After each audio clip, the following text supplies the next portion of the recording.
నా పేరు Krishna Chaitanya Reddy, CEO of an organisation called creative. ఒక విషయం మస్తు రోజుల నుంచి ఇరిటేట్ చేస్తుంది.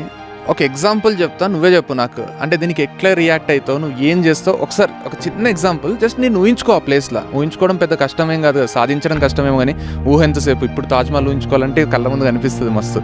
సో జస్ట్ ఈ సిచ్యువేషన్ ఒకసారి ఊహించుకో. నువ్వు మస్తు సెటిల్ అయినావు లైఫ్లో, మస్తు మంచి పొజిషన్లో ఉన్నావు, చాలా రోజుల నుంచి నువ్వు ట్రిప్ వేద్దామన్న ప్లాన్, నీకు టూర్ ప్లాన్ ఉంది. సో టూర్ ప్లాన్ ఉన్నప్పుడు నువ్వు కొత్త కార్ అప్పుడే కొనుక్కున్నావు, నీ ఫ్రెండ్స్ని వాళ్ళని గ్యాదర్ చేసినావు, ఒక మంచి 7-సీటర్ కార్ కొనుక్కున్నావు. సో ఒక 7 మెంబర్స్ ఫ్రెండ్స్ అందరు రెడీ అయిపోయినారు. పెద్ద టూర్ ప్లాన్, మొత్తం సౌత్ ఇండియా అంతా చుట్టి రావాలనేది నీ ప్లాన్. సో ఒక 15-20 డేస్ ప్లాన్ వేసుకున్నావు. నీ కారు, నీ పెట్రోల్ అంతా కొట్టించుకున్నావు. పొద్దున్న 6 గంటలకు బయలుదేరదామని అందరిని గ్యాదర్ చేసినావు. ఇక అందరూ రెడీ కావాలంటే టైం పడుతుంది కాబట్టి అది 10 గంటలు అయింది. మండే రోజు పొద్దున 10 గంటలకు మీరు స్టార్ట్ అయ్యారు హైదరాబాద్ నుంచి. ట్రాఫిక్ మనందరూ తెలిసిందే, ఘోరమైన ట్రాఫిక్లో ట్రాఫిక్ సిగ్నల్ పడ్డది. నీ కొత్త కారు సిగ్నల్ పడ్డది. నీకు కుక్క బొమ్మలు అమ్ముతారు చూడు, ఇట్లా ఊగుతుంటుంది కుక్క బొమ్మ, అదొకటి అమ్మడానికి వచ్చింది.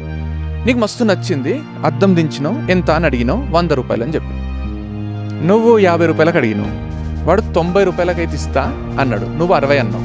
వాడు 80 అన్నాడు, నువ్వు 70 అన్నావు. వాడు 80 అన్నాడు, నువ్వు 70 అన్నావు. వాడు మళ్ళీ 80 అన్నాడు, నువ్వు 70 అన్నావు. గ్రీన్ సిగ్నల్ పడి వాడు 80కి తగ్గలేదు, నువ్వు 70కి పెంచలేదు. వెనకాలోడు ఆరన్ కొట్టిండు, నువ్వు ముందుకు వెళ్ళి ఒక్క 5-10 కిలోమీటర్లు పోతానే నీ కుక్క గుర్తొచ్చింది. మస్తు బాధ అవుతుంది. అర్రే 10 రూపాయలకి ఎందుకు ఆలోచించినా అనిపిస్తుంది, కొనేది ఉండే కదా అనిపిస్తుంది. మస్తు బాధ అవుతుంది. 10 రూపాయలు, నువ్వు అంత పెద్ద టూర్ ప్లాన్ చేసినావు, వేలల్లో లక్షల్లో ఖర్చు అవుతుంది. 10 రూపాయలకు ఆలోచించి కుక్క బొమ్మ కొనలేదు. నువ్వు కుక్క బొమ్మ కొనలేదు. నెక్స్ట్ సిగ్నల్ దగ్గర దొరుకుతుందేమనుకున్నావు, దొరకలేదు, పోతున్నావు. ఒక 20 కిలోమీటర్లు పోయినావు, మనసు అంతా కుక్క బొమ్మ గుర్తొస్తుంది. ఏం చేస్తావు ఇప్పుడు? 10 రూపాయల కుక్క బొమ్మ మిస్ చేసుకున్నావు. నన్ను అడిగితే నెక్స్ట్ ఏదైనా లారీ వస్తే గుద్ది చచ్చిపోవడం బెటర్ అనిపిస్తుంది. చచ్చిపోతావా? లేదా మీ వాళ్ళందరిని ఎందుకు చంపడం అంటే నువ్వు ఒక్కడివి చచ్చిపోతే బెస్ట్ కదా. కుక్క బొమ్మ మిస్ అయింది కదా, చచ్చిపోవాలి కదా. అంత మంచి కుక్క బొమ్మ మిస్ అయింది, చచ్చిపోవాలి కదా. చచ్చిపోతావా? ఏ యాంగిల్ చచ్చిపోవు కదా. 1% కూడా చచ్చిపోయే ఛాన్స్ అయితే లేదు కదా. యూటర్న్ తీసుకొని వెనకాక రావు, చచ్చిపోవు. నీకు అట్లే పోతూ ఉంటే నెక్స్ట్ సిగ్నల్ దగ్గర 40 రూపాయలకు దొరుకుతుందేమో, 30కి దొరుకుతుందేమో. ఒకవేళ దొరకదేమో, లైఫ్లో దొరకదేమో. నువ్వు కుక్క బొమ్మ కోసం ఇంట్లో నుంచి వచ్చింది కాదు కదా. నువ్వు ఏదో పెద్ద టూర్ ప్లాన్ చేసి ఊటీ పోవాలి, మైసూర్ పోవాలి, బెంగళూరు పోవాలి, ఇక్కడ స్టే చేయాలి, ఇది నీ ప్లాన్, ఇది నీ జర్నీ. దాంట్లో కుక్క బొమ్మ వస్తుందని కూడా నీకు తెలియదు. వచ్చింది మధ్యలో. కొనవా అనవసరం. కొనకపోయినంత మాత్రాన నువ్వు చచ్చిపోవు. కొనలేదు కాబట్టి వాడు చచ్చిపోడు. వాడో వేరేకి అమ్ముకుంటాడు, నువ్వు వేరేదో కొనుక్కుంటావు, అయిపోయింది, చచ్చిపోవు. సో అట్లనే పోతున్నావు. అడుక్క తింటాడు వచ్చిండు సిగ్నల్ దగ్గర.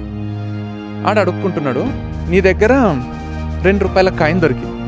నీకు రూపాయే ఇవ్వబుద్ధి అవుతుంది. 2 రూపాయలు ఉంది. పక్కన అడిగినావు, వెనకాల అడిగినావు, మన దగ్గర రూపాయి లేదు. 2 రూపాయలు ఇవ్వబుద్ధి అవుతుంది. వాడు ముసలోడు. వెళ్ళిపోయినావు, వెళ్ళిపోయాను. కొంచెం దూరం పోతాను గుర్తొస్తుంది. అర్రే ఇచ్చేతుండే కదా, 2 రూపాయలు ఇస్తే ఏమన్నా అవుతుండే నా పాపం ముసలోడు. ఇయ్యలేదు. పోయినావు, ఇయ్యలేదు. బస్ బాధ అవుతుంది. ఏం చేస్తావు? చచ్చిపోవు కదా. సింపుల్. నీ జర్నీ, నీ పర్పస్ వేరు. మధ్యలో బిచ్చపోడు వస్తాడా, కుక్క బొమ్మ వస్తుందా అని నీకు తెలియదు అసలు. వాళ్ళు వచ్చిండ్రు, నీకు బేరం కుదరలేదు, వెళ్ళిపోతున్నావు. లైఫ్ ఇది. లైఫ్ కూడా ఒక జర్నీ. మధ్యలో ఇట్లాంటివి మస్తు వస్తాయి. ఇంటర్ రిజల్ట్స్ వస్తాయి, 10th వస్తాయి, డిగ్రీ వస్తుంది, రేపు పొద్దున్న ఇంటర్వ్యూలు వస్తాయి. నువ్వు ప్లాన్ చేసి పుట్టలేదు. నేను ఇన్ఫోసిస్లో పనిచేయాలి, TCSలో పనిచేయాలి, నేను ఇది సాధించాలని. అవి నీ లైఫ్లో వస్తున్నాయి, అంతే వస్తున్నాయి. బేరం కుదిరితే కొంటావు, లేకపోతే లేదు. పోయినంత మాత్రాన నెక్స్ట్ ఇయర్ ఇంకా మస్తు హైలైట్ వస్తుందేమో, నీ మంచిగా జరిగిందేమో, ఒడికి తెలుసు.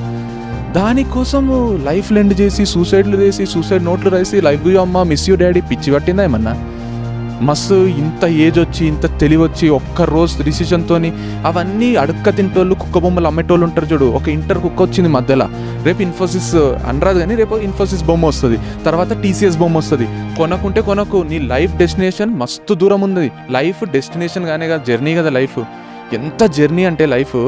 అందుకే మనం ఎవరైనా చుట్టాలింటికి పోతే ప్రయాణం ఎట్లా జరిగింది అని అడుగుతారు.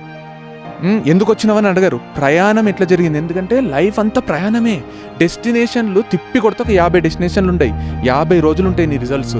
ఇంటర్ ఒకటి, 10th ఒకటి, డిగ్రీ ఒకటి, ఒక ఉద్యోగం, ఒక పెళ్ళి, ఒక పిల్లలు, ఇట్లా మొత్తం లైఫ్ అంతా తీసుకుంటే 50 ఉంటాయి. ఆ 50 జరగడానికి మనం ముందుకు పోతుంటాం. సో మిగతా మన 100 ఏళ్ళ జీవితం అంతా జర్నీనే, ఒకటి అయిపోతే ఇంకోటి. ఇంటర్ పాస్ అయినంత మాత్రం నీకు దండలేసి నీకు సన్మానాలు చేయరు కదా. నెక్స్ట్ ఇంకొక టార్గెట్ స్టార్ట్ అవుతుంది, నెక్స్ట్ ఇంకో టార్గెట్ స్టార్ట్ అవుతుంది. సో లైఫ్ అంతా ఒక టార్గెట్ ఉంటూనే ఉంటుంది. ఇట్లాంటి బొమ్మలు అమ్ముతూనే ఉంటారు, కొంటవా అనవసరం. సేమ్ గుడికి ఎక్కేటప్పుడు, మెట్లు ఎక్కేటప్పుడు ఇక్కడక్కడ బిచ్చపోలు ఉంటారు కదా, వాళ్ళ కోసం కాదు కదా మనం గుడి మెట్లు ఎక్కేది, దేవుని కోసం ఎక్కుతున్నాం. సో నువ్వు ఎక్కుతూ వెళ్ళిపో, దేవుడు దొరుకుతాడు. Simple logic. ఇంత మిస్ అయిపోయి నాకు ఒక పిల్ల నాకు వాట్సాప్లో మెసేజ్ చేస్తే మెసేజ్ ఇవ్వలేదు, డబుల్ టిక్ వచ్చింది కానీ రిప్లై ఇస్తలేదు. ఇది ఆ ప్రయారిటీ. ఎంత పెద్ద లైఫ్లో చిల్లర వాటి కోసము ఎందుకు పుట్టినావు, ఏం చేయడానికి పుట్టినావు అన్నీ మర్చిపోయి గింతింత చిన్న ఫెయిల్యూర్లు వస్తానే మనసంతా బాధ పెట్టుకొని ఎట్లా బతుకుతున్నారు బయట జనాలు. ఒకసారి చూడు, నువ్వు ఎట్లా బతుకుతున్నావు చూసుకో. ఇంత మంచి బతుకుంటే అనవసరం చిన్న వాటికి బాధపడకు. మస్తు పెద్ద సాధించడానికి పుట్టినావు, 100% సాధిస్తావు. మస్తు హైలైట్ ఉంటుంది లైఫ్. మెంటల్ పనులు చేయకు, మీ వాళ్ళు మస్తు టార్చర్ పడతారు తర్వాత. సో కొంచెం రిలాక్స్ అయిపో. ఒక గంట 2 గంటలు బాధపడు, మంచి క్రికెట్ చూడు, ఐపీఎల్ ఉన్నాయి, ఇవి ఉన్నాయి, ఎంటర్టైన్మెంట్ సినిమాలు రిలీజ్ అవుతున్నాయి, మస్తు ఎంజాయ్ చేస్తూ మళ్ళీ ముందుకు వెళ్ళిపో. లైఫ్లో టర్నింగ్ పాయింట్స్ అందరికి వస్తాయి, పెద్దోళ్ళకే వచ్చినాయి, ప్రతి ఒక్కడు బతుకుతున్నాడు కదా. సో సింపుల్ ఇది. సో ఇది ఒక్కటి చెప్దాం అనిపించింది మస్తు రోజుల నుంచి. So thank you, this Krishna Chaitanya Reddy. Thank you so much.